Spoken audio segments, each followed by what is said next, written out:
Aray! Aray ko! Huwag mo ako tatakutin, B! Kaya sabi ko lang naman katotohanan dito. Ganon dapat yung artihan natin, di ba? Kasi nakakagigil eh. Ganon dapat. Di ba?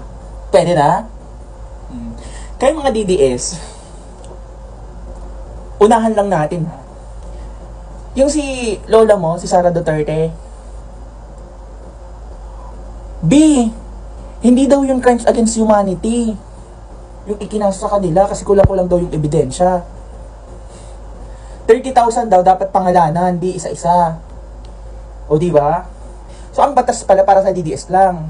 Eh yung pinapa-explain ka sa confidential mo, isang pangalan lang kaya mo ma-explain yun. Hindi, B. Tapos dito, grabe yung demand mo, dapat daw pangalanan daw yung 30,000 na dineclare na mga namatay daw sa war on drugs. Tapos medyo mapapahamak pa siya sa mga statement niya dito. Di, panoorin nyo nga to. Tinigil ako. Tama na po! Ganon, yan dapat ang artihan. Perfect. Oh. Kung meron ka lang 181 pieces of evidence, does that show a crime against humanity? Ang sinabi po, ma'am, ng Human Rights Group na pinamumunuan po ni Attorney Conti is that it doesn't have to be 30,000, but they have to prove that it's systematic and it's organized. Yes, but you have to prove that there were 30,000 victims. Yeah. So how can you prove systematic? Alright, sorry for the interruption. Ulitin natin.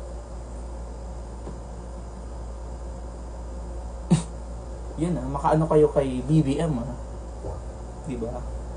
Ito na 30,000 victims, and yet we have 181 pieces of evidence. This is 43 counts of murder, not even 50. wait nga lang, not even 50, so proud ka pa doon. Ganun na karami yung namatay, B. Kahit na isang buhay lang, huwag kang not even 50. Diyos ko, if you're referring or pertaining to the number itself, for me, it already sacred. Sorry. Diba? Ayusin mo nga. Them there of killing thousands. ICC's Assistant to Counsel, Attorney Cristina Conti, meanwhile, explained the basis for Duterte's arrest. Itong krimen na ito ay hindi halintulad o hindi mo nga maikukumpara dun sa simpleng kaso ng murder.